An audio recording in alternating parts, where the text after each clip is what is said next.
Hello friends, हमने अब तक क्या किया है वॉइस में सिंपल टेंसेस की वॉइस कर लिया है। अब हम करेंगे किसकी इंपेरेटिव सेंटेंसेस की वॉइस। आपने बचपन में पढ़ा होगा इंपेरेटिव सेंटेंसेस क्या होते हैं। इंपेरेटिव सेंटेंसेस को हिंदी में क्या कहते हैं? हिंदी में क्या कहते हैं? आज्ञा सूचक वाक्य की जो आज्ञा का सूचना दे उसको बोलते हैं इंपेरेटिव सेंटेंसेस। ये किस किस प्रकार के होते हैं इंपेरेटिव सेंटेंसेस में? आप किसको या तो ऑर्डर देगा बंदा या करेगा एडवाइस। ऑर्डर का मतलब क्या? आज्ञा देगा उसको करने के लिए कि तुम यहां से मेरा ये ग्लास बंद कर दो, ये दरवाजा खोल दो, एक गिलास पानी दे दो। तो ये क्या हो गया? ऑर्डर। एडवाइस कि तुम ये करोगे तो अच्छा होगा। एडवाइस का मतलब सलाह देना या रिक्वेस्ट, या वो क्या करेगा? रिक्वेस्ट करेगा कि प्लीज ये मेरा काम कर दीजिए। तो ये तीनों आएंगे, या ऑर्डर देगा, एडवाइस या रिक्वेस्ट, उसे बोलते हैं इंपेरेटिव सेंटेंसेस। हिंदी में बोलते से आज्ञा सूचक। अब हम इसके रूल्स करते हैं। रूल्स पहले करते हैं ऑर्डर के लिए। ऑर्डर अगर देगा तो जैसे कि दरवाजा बंद कर दो या वो खोल दो, मुझे पेन दे दो, तो कोई भी ऑर्डर देगा, एक गिलास पानी दे दो, तो ऑर्डर में क्या लगेगा? पैसिव का रूल क्या है? Let plus object plus be plus verb की थर्ड फॉर्म। अब आप बोलोगे बी कहां से आ गया सर? ये बी अगर आपने नोटिस किया हो तो मैंने आपको पहले भी बताया था, बी हर एक टेंस में यूज हुआ है। वॉइस की आप किसी भी उसमें देखोगे, वॉइस की किसी भी टेंस में हम चेंज करते हैं तो ये तीन चीजें क्या कॉमन थी? बी प्लस वर्ब की third form and object. Be हर एक में लगा था, चाहे वो इजेमा क्या होता है, बी की फॉर्म होती है। वॉज वर्ड क्या होता है? बी की फॉर्म होती है। बीन क्या होता है? बी की फॉर्म। बी तो बी है ही, प्लस बी प्लस वर्ब की थर्ड फॉर्म आपको हर एक पैसिव वॉइस में देखने को मिलेगी। बी की अलग अलग फॉर्म मिल सकती है, तो बी की फॉर्म्स मिलेगी प्लस वर्ब की थर्ड फॉर्म आपको हर एक मिलेगी और ऑब्जेक्ट मिलेगा शुरुआत में। तो ये तो आपने पहले ही देखा होगा, तो लेट लग जाएगा। Let plus object plus be plus verb की थर्ड फॉर्म। तो अब एक एग्जांपल करके देखते हैं। जस्ट शट द डोर, दरवाजा बंद कर दो। तो अब इसका क्या बनेगा? अब कहोगे आप सर आपने तो क्या कहा था कि ऑब्जेक्ट नहीं हो, तो इसमें तो क्या कहते हैं? सब्जेक्ट नहीं हो तो या ऑब्जेक्ट नहीं हो तो अब इस सेंटेंस को देख के क्या कहोगे? कहोगे सर इसमें तो कुछ मिसिंग लग रहा है। आपने क्या कहा था कि सब्जेक्ट नहीं हो तो वो नहीं बनेगा। मैंने सब्जेक्ट नहीं कहा था, मैंने कहा था ऑब्जेक्ट ना हो तो। वर्ड इंट्रांसिटिव, इसका मतलब ट्रांजिटिव वर्ब हो, इसका मतलब ऑब्जेक्ट हो। इसमें क्या है? ये ऑब्जेक्ट है। अगर ऑब्जेक्ट हो तो बन सकता है पैसिव, अगर ऑब्जेक्ट नहीं हो तो नहीं बन सकता। इसका मतलब इंट्रांजिटिव वर्ब्स का नहीं बन सकता, ट्रांजिटिव वर्ब्स का बन सकता है पैसिव वॉइस। तो सब्जेक्ट हो या ना हो हमें कोई फर्क नहीं पड़ता। तो अब इसका क्या बनेगा? पहले क्या आ जाएगा? लेट लगेगा स्ट्रक्चर के अनुसार, प्लस फिर object let the door be shut. Shut की फॉर्म थर्ड शट ही होती है। Let the door be shut. अब दूसरा है थ्रो द बॉल, बॉल को फेंको। ये ऑर्डर दे रहा फिर से क्या? अब ये क्या? ऑब्जेक्ट क्या आ जाएगा? आगे आ जाएगा। लेट के बाद क्या लगेगा? ऑब्जेक्ट लेट द बॉल के बाद क्या लगेगा? बी। वर्ब की थर्ड फॉर्म थ्रो की, thrown. Let the ball be thrown. तो हमारा ये क्या हो गया? ऑर्डर का हमने किया है। अब ऑर्डर के बाद क्या आता है? एडवाइस या मोरल सजेशन दिया हो बंदे ने। एडवाइस का मतलब क्या होता है? सलाह। मोरल सजेशन इसका मतलब ये भी सलाह ही होती है कि मोरली आपको सलाह दी गई हो। तो इसमें पैसिव वॉइस में कैसे चेंज करेंगे? पैसिव वॉइस में एडवाइस के लिए आप यूज करोगे यू आर एडवाइस टू, या तो करोगे आपको सलाह दी जाती है यू आर एडवाइस टू, या ऑर्डर दिया होगा तो ऑर्डर टू, या आस्क टू। अगर पूछा होगा तो आस्क टू लगेगा प्लस वर्ब की फर्स्ट फॉर्म प्लस ऑब्जेक्ट। आपको हो गया, आपने तो सर हमेशा कहा था क्या लगेगा? वर्ब की थर्ड फॉर्म लगेगी, पर ये वर्ब की फर्स्ट फॉर्म तो कैसे लग गई है? वर्ब की फर्स्ट फॉर्म पैसिव में इसलिए लग गई है बेटा क्योंकि ये वर्ब की थर्ड फॉर्म एक बार यूज करनी है हमने, वो पहले यूज कर चुके हैं इस वे में। देखो you are advise, you are ordered, you are asked. अब इसमें पहले ही हम क्या कर चुके हैं? पहले ही हम पूछ चुके हैं, इसका वर्ब की थर्ड फॉर्म लगा चुके हैं, तो दोबारा लगाने की हमें जरूरत नहीं है। एक बार लग चुके हैं तो आगे वर्ब की फर्स्ट फॉर्म लगेगी। दूसरा मॉडल सजेशन देने के लिए तो क्या यूज होगा, ऑब्जेक्ट। ऑब्जेक्ट तो आगे आते ही हमेशा plus should plus be plus verb की थर्ड फॉर्म, कि जब भी आप मॉडलिंग कहोगे कुछ, जैसे कि मैं एक एग्जांपल देता हूं, पुअर गरीबों की हेल्प करनी चाहिए, तो इसका क्या आ जाएगा, ऑब्जेक्ट गरीबों की हेल्प करनी चाहिए, तो द पुअर आगे आ जाएगा, the poor should be help, the poor should be help. ये क्या बन गया, इसका बन गया हमारा मॉरल सजेशन का हमारा पैसिव वॉइस बन गया। अब थर्ड आती है रिक्वेस्ट। रिक्वेस्ट में क्या करते हैं, रिक्वेस्ट में वही करेंगे, you are requested to. Request कैसे पहचान सकोगे आप, जब भी किसी प्लीज का किया, प्लीज कृपा करके, इस हिंदी में कहते हैं प्लीज ये काम कर दीजिए, तो आपको सीधा रिक्वेस्ट का पता लग जाएगा कि इसमें रिक्वेस्ट की गई है। तो अब इसके क्या होता है, you are requested to, verb की फर्स्ट फॉर्म प्लस ऑब्जेक्ट, क्योंकि रिक्वेस्टेड में पहले ही वर्ब की थर्ड फॉर्म लगी है, तो इसलिए वर्ब के आगे फर्स्ट फॉर्म लगेगी। तो अब जैसे पहला है हेल्प मी, अब कहोगे सर इसमें तो प्लीज लगाई नहीं, तो कभी भी किसी से मदद मांगेंगे तो वो तो ऑब्वियस सी बात है, इसलिए मैंने जान के नहीं लगाया इसमें प्लीज। ये तो ऑब्वियस है कि क्या ये रिक्वेस्ट ही कर रहे हैं, आप किसी से मदद मांगोगे, ऑर्डर तो नहीं करोगे ना, तो रिक्वेस्ट ही कर सकते हो। तो इसमें क्या आ जाएगा, you are requested to, you are requested to verb की first form help me, do it for me. अब इसमें क्या है, डू इट फॉर मी, ये you are requested to do it for me. अब थर्ड है माइंड योर बिजनेस। अब इसमें क्या है, इसमें माइंड योर बिजनेस, अब ये क्या है, ऑर्डर है, अपना काम से काम रखो।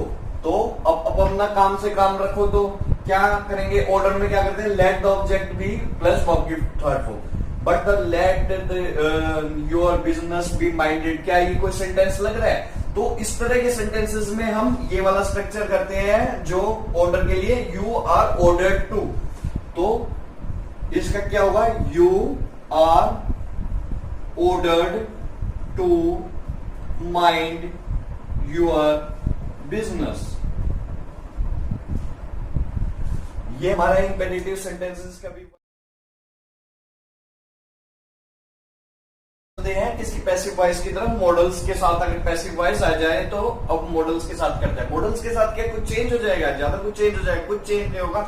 मॉडल्स होते क्या है, जैसे हम यूज करते हैं can, could, should, would and और भी मे, माइट, तो ये सारे मॉडल वर्ब्स होते हैं। तो मॉडल वर्ब के साथ क्या कुछ अलग तरह के वो लगेंगे, कुछ अलग तरह के रूल्स नहीं लगेंगे। आपको मैंने कॉन्सेप्ट समझा दिया, जैसे कि कच्ची मिट्टी होती है, उसको जिस आकार में हम डालते हैं उसी आकार में वो शेप ले लेती है, ऐसे ही कॉन्सेप्ट होता है। अगर आपको कॉन्सेप्ट समझ में आ गया है तो अब किसी भी तरह का सेंटेंस आ जाए आप चेंज कर सकते हो। आपको कॉन्सेप्ट समझ आ गया है, कॉन्सेप्ट क्या होता है, स्ट्रक्चर। आपको अगर स्ट्रक्चर समझ में आ गया है तो चाहे मैं 2 करवाऊं चाहे 3 सेंटेंसेस करवाऊं, आप किसी भी प्रकार का सेंटेंस आ जाए वो कन्वर्ट कर सकते हो। जैसे कि इसमें क्या हो जाएगा, कुछ नहीं होगा, चेंज क्या होगा, ऑब्जेक्ट सबसे पहले क्या आता है, ऑब्जेक्ट पे फोकस होता है हमेशा पैसिव वॉइस में, तो सबसे पहले क्या है, ऑब्जेक्ट, वही बात। मॉडल वर्ब नॉर्मल सेंटेंस में क्या लगता था, हेल्पिंग वर्ब लगता था, इसमें क्या लगेगा, modal verb. And then be की फॉर्म लगती है हमेशा, हर एक पैसिव वॉइस में बी की फॉर्म लगी थी, एंड वर्ब की थर्ड फॉर्म हमेशा लगती है। तो बताओ क्या चेंज हुआ, ऑब्जेक्ट है सबसे पहले क्योंकि ऑब्जेक्ट पे फोकस होता है, देन वर्ब की फॉर्म लगती है, वर्ब लगती है जो भी लगती है, मॉडल फॉर्म वर्ब लग गई, देन बी हमेशा लगता है पैसिव में, बी लगा प्लस वर्ब की थर्ड फॉर्म। तो अब मॉडल्स में ये अफर्मेटिव सेंटेंस का ये रूल है। अब मैंने इस हिंदी में लिखा हुआ है, हिंदी में क्यों लिखा हुआ है, क्योंकि आप राइटिंग स्किल्स आपकी जब भी सुधरेगी जब आपको हिंदी से इंग्लिश से ट्रांसलेट करना आएगा। अगर मैं आपको इंग्लिश में ही एक्टिव वॉइस, जैसे ज्यादातर टीचर करते हैं, एक्टिव वॉइस भी इंग्लिश में लिख देंगे, देन पैसिव वॉइस भी इंग्लिश में लिख देंगे, और ये छोटे क्लासेस में आपको बेनिफिट दे सकता है। अगर मैं इंग्लिश में एक्टिव लिखवा के आपको रूल समझा के पैसिव में क्या कन्वर्ट कर दूं, पर बड़ी क्लासेस होगी जैसे 10th 11th 12th, उनमें क्या होता है, राइटिंग सेक्शन एक अलग होता है। तो राइटिंग सेक्शन में आपको लिखना होता है अपने आप से, अपने विचार जो भी अपने मन में आए वो विचार डाल लेते हैं, जैसे आर्टिकल्स हो गए, एस्से हो गया, तो इन सब में आपको अपने राइटिंग स्किल्स दिखानी होती है। राइटिंग स्किल्स आप क्योंकि हम इंडियन है, ये तो आप बात जानते हो, इंडियन है तो हम क्या हिंदी में सोचते हैं, तो हिंदी में सोचते हैं तो हिंदी में सोच के ये अगर इंग्लिश में कन्वर्ट करना होगा, पहले हमारे माइंड में क्या आएगा, हिंदी में आएगा कोई भी सेंटेंस, देन उसको हिंदी इंग्लिश में कन्वर्ट करेंगे। तो इंग्लिश में कन्वर्ट कैसे करेंगे, जब भी तो करेंगे क्योंकि हमें पता होगा कि कौन सा पैसिव वॉइस में कन्वर्ट करना है, कौन सा नॉर्मल टेंस लगा के कन्वर्ट करना है, क्योंकि कुछ सेंटेंसेस होते हैं जो पैसिव में कन्वर्ट होते हैं, क्योंकि उसमें क्या आपको पता है, मैंने आपको बता दिया जिसमें भी जा की साउंड आए इसका मतलब वो क्या है, पैसिव वॉइस है, ये भी क्या है, पैसिव वॉइस है। तो अब इसको एक बार कन्वर्ट करके देखते हैं, उससे एक मौका दिया जा सकता है। अब जा की साउंड आ गई, इसका मतलब हमें पता लग गया पैसिव वॉइस है, तो इसमें फोकस किस पे, उसे, उससे किसे दिया जा सकता है, उसे। तो ये क्या हो गया, ऑब्जेक्ट। सबसे पहले हम क्या लिखते हैं, ऑब्जेक्ट, ऑब्जेक्ट लिख देते हैं, तो ये ऑब्जेक्ट हो गया। तो ही, अब मॉडल वर्ब क्या लगेगा, सकता है कि इंग्लिश क्या होगी, कैन, अब आगे बी लगेगा, देन वर्ब की थर्ड फॉर्म, वर्ब क्या इसमें दिया, तो he can be, give, give की third form given, a chance, ये अपॉर्चुनिटी भी आ सकता है बच्चों, he can be given a chance. अब अगला पढ़ो, तुम्हें सजा दी जानी चाहिए, तो तुम्हें सजा दी जानी चाहिए, किसे सजा दी जानी चाहिए, किस पे फोकस है, तुम्हें पे फोकस है, तो इसका मतलब क्या हो गया, ये ऑब्जेक्ट हो गया तुम्हें। तो ही, ये यू के बाद क्या लगेगा, चाहिए, चाहिए का मॉडल, अब चाहिए की इंग्लिश क्या होती है, शुड, यू शुड, आगे क्या लगता है, बी, वर्ब की थर्ड फॉर्म क्या, सजा है, क्या दिन क्रिया क्या है, सजा, तो सजा की इंग्लिश क्या होगी, पनिश, और पनिश की थर्ड फॉर्म क्या होगी, punish, you should be punish. अब नेक्स्ट पढ़ते हैं नेगेटिव। नेगेटिव में क्या कुछ अलग हो जाएगा, नेगेटिव में कुछ नहीं होगा, बस नोट की एंट्री होगी और कुछ नहीं होगा। Object, modal verb plus not plus be plus verb की थर्ड फॉर्म, ये सारा और स्ट्रक्चर सेम है। आपको पैसिव की अब तक तो रट गए होंगे, स्ट्रक्चर भी रट गए होंगे, कॉन्सेप्ट समझो, सब कुछ सेम है। सब में क्या आता है, पैसिव में अभी तक हमने किया ही किया, सब में क्या आता है, ऑब्जेक्ट आगे आ जाता है, तो इसमें भी ऑब्जेक्ट आ गया। फिर क्या लगता है, वर्ब की वो मॉडल वर्ब लग गया इसमें, क्योंकि मॉडल वर्ब की बना रहे, तो उसके बाद क्या आता है हमारा, नेगेटिव में, नेगेटिव में नोट आता, तो इसमें भी नोट है। देन बी की फॉर्म आती है कोई भी, तो इसमें भी बी की फॉर्म लगी हुई है। देन वर्ब की थर्ड फॉर्म आती है, तो इसमें भी वर्ब की थर्ड फॉर्म है। क्या अलग है, कुछ अलग नहीं है। तो अब हम एक हिंदी का सेंटेंस कन्वर्ट करके देखते हैं। उसे कक्षा में आने दिया जाना चाहिए, अब फिर जाने की आवाज आ गई, जाना देना चाहिए नहीं चाहिए, तो अब जाना की इंग्लिश नहीं आएगी अगर हम कन्वर्ट करेंगे तो इंग्लिश में। तो अब हम करके देखते हैं, उसे की इंग्लिश क्या होगी, ही।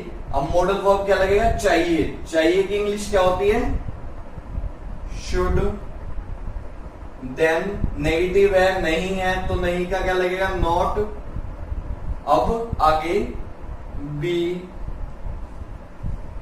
आने नहीं, आने दिया जाना नहीं चाहिए, अब आने नहीं जाना चाहिए, तो अलाउड, वर्ब की थर्ड फॉर्म इन, किसमें, कक्षा में, तो he should not be allowed in class.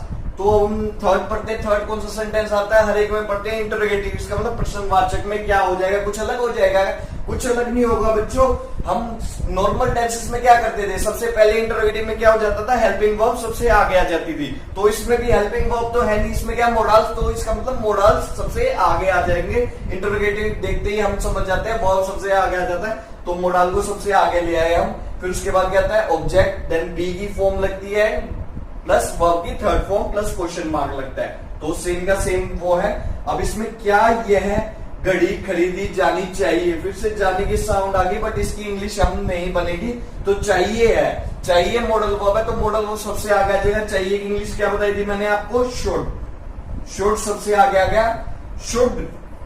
अब क्या, यह घड़ी, कौन सी, शुड, यह घड़ी, दिस वॉच, क्योंकि किस पे है फोकस, यह घड़ी पे, कौन सी घड़ी, घड़ी खरीदी जानी चाहिए, यह घड़ी, तो शुड दिस वॉच, ऑब्जेक्ट भी आ गया। अब हमारा क्या लगेगा, बी।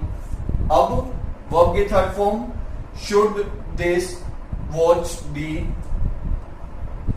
परचेज्ड,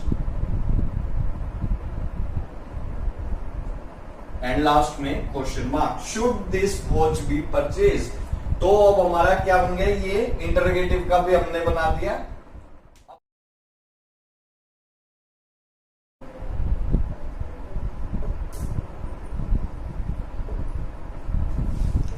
कुछ और रूल्स और करते हैं हम पैसिव वॉइस के, जो आपने आज तक नहीं पढ़े होंगे। जैसे कि बाय का यूज हम हमेशा नहीं करते हैं, बाय का यूज हमेशा नहीं करते हैं। और क्या, सब्जेक्ट को हमेशा हमें लिखना जरूरी नहीं होता है बाद में। जैसे बाय सब्जेक्ट लिखते हैं ना हम लास्ट में, तो सब्जेक्ट का लिखना जरूरी नहीं होता। ये आपने नोटिस किया हो तो हमने अभी थोड़ी देर पहले हमने मोडाल्स वाली किया था, मोडाल्स में भी हमने नहीं लिखा था सब्जेक्ट, जहां पे जरूरी नहीं था। तो ज्यादा जरूरी नहीं हो वहां पे हमें सब्जेक्ट लिखना जरूरी नहीं है। जैसे कि आप कहोगे कैसे कि, जैसे कि एग्जांपल देके बताता हूं मैं आपको, no need to write subject every time. हर एक टाइम आपको सब्जेक्ट लिखने की जरूरत नहीं है। तो कब नहीं जरूरत है, जैसे thief was arrested। अब जैसे thief was arrested, ये क्या है, ये मैं देखते ही पहचान लिया। आप पहचान पाए हो?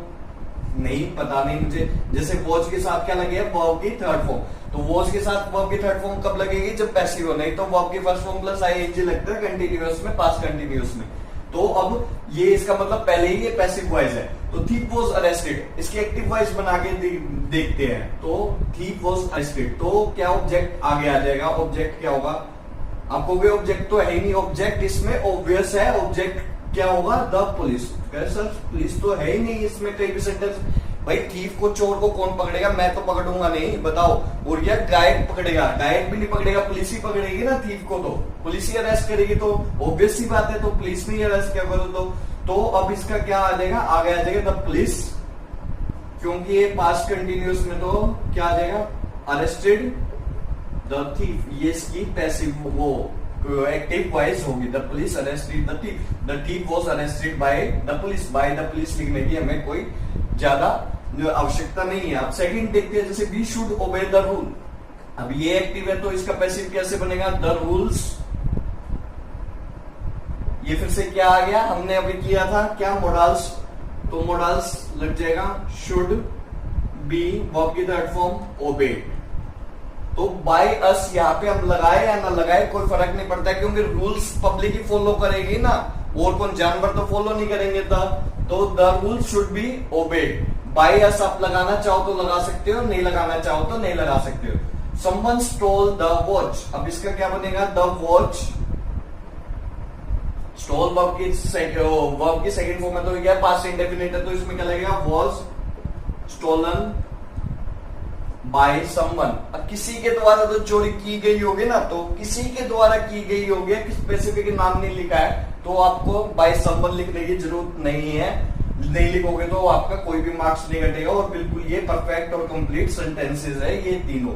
अब नेक्स्ट देखते हैं, नेक्स्ट क्या है, no need to use by everything. अब हमने सब्जेक्ट का किया कि सब्जेक्ट कभी भी हमें हमेशा यूज करने की जरूरत नहीं है, तो बाय भी अब हमें हमेशा यूज करने की जरूरत नहीं है। बाय किन किन केसेस में, वो मैं आपको केसेस बताता हूं। पहला केस है जब यूज टू विद, हम बाय की जगह क्या करेंगे, टू यूज करेंगे। किस किस में, मैरिड, अगर मैरिड वर्ड आता है, नोन आता है, ओब्लिज आता है, तो ये तीनों वर्ड आते हैं, तो हम क्या यूज करेंगे, टू यूज करेंगे, बाय यूज नहीं करेंगे। जैसे कि एक आपको इसका एग्जांपल देके बताता हूं, जैसे वो उसे जानता है, तो इसकी एक्टिव वॉइस क्या होगी, वो उसे जानता है, तो he knows you, he knows you, वो उसे जानता है। तो अब इसकी ये एक्टिव वॉइस है, तो इसकी पैसिव वॉइस बनाएंगे तो क्या हो गया, ऑब्जेक्ट आगे आ जाएगा, तो यू। अब ये क्या बनेगा, ये क्या है, प्रेजेंट इंडेफिनिट। प्रेजेंट इंडेफिनिट में क्या लगता है, यू के साथ क्या लगेगा, आर, वर्ब की थर्ड फॉर्म नो की known, you are known by him. अब देखो ये इसकी हिंदी करके देखो एक बार, वो जाना जाता है तुम्हारे द्वारा। कभी हम बोलते हैं वो जाना जाता है तुम्हारे द्वारा, मैं जाना जाता हूं उसके द्वारा। वो जानता है, ये जानता है, हम ऐसे बोलते हैं। तो हम कभी भी ऐसे नहीं बोलते, वो जाना जाता है, तो ये बिल्कुल ही आपको अजीब सा लगेगा। तो यहाँ पे क्या हो जाएगा, ये बाय नहीं यूज होएगा, बाय की जगह क्या यूज होगा, to. You are known to him, तुम जाने जाते हो उसके द्वारा। तो अब क्या, तुम जाने, तो तुम्हें जानता है वो, तो इसका ये मीनिंग निकला। तो अब यहाँ पे बाय यूज नहीं होगा। तो ऐसे ही यूज एट विद, अब एट का यूज है, एट का किस किस वर्ड के साथ होगा, लाफ्ड, जैसे लाफ्ड होगा, लाफ्ड के साथ एट होगा, surprise at, annoyed at, shouted at, disappointed at, distressed at, और एक्सेट्रा, और भी बहुत सारे वर्ड्स ऐसे ही मैंने कुछ लिखे हैं यूज ऑफ विद के साथ। यूज ऑफ विद का कब यूज होगा, ये बाय की जगह है सारे, मैं बाय की जगह बता रहा हूं आपको। एट भी बाय की जगह कब कब यूज होगा, इनवर्ड्स के साथ बाय की जगह एट यूज होगा, इनवर्ड्स के साथ बाय की जगह विद यूज होगा, एंड लास्ट में इनवर्ड्स के साथ बाय की जगह क्या होगा, इन यूज होगा। इंटरेस्टेड जैसे कंसिस्टेड, एब्सॉर्ब एंड कंटेन। ये सारा हमारे और रूल्स भी हो गया और इसी के साथ हमारा एक्टिव पैसिव कंप्लीट हो गया। और आपको कोई प्रॉब्लम्स हो तो एक्टिव पैसिव कंप्लीट हो गया और आपको कोई प्रॉब्लम्स हो तो आप हमें कमेंट करके बता सकते हैं। And hit like and subscribe for motivating and for more good videos. Thank you.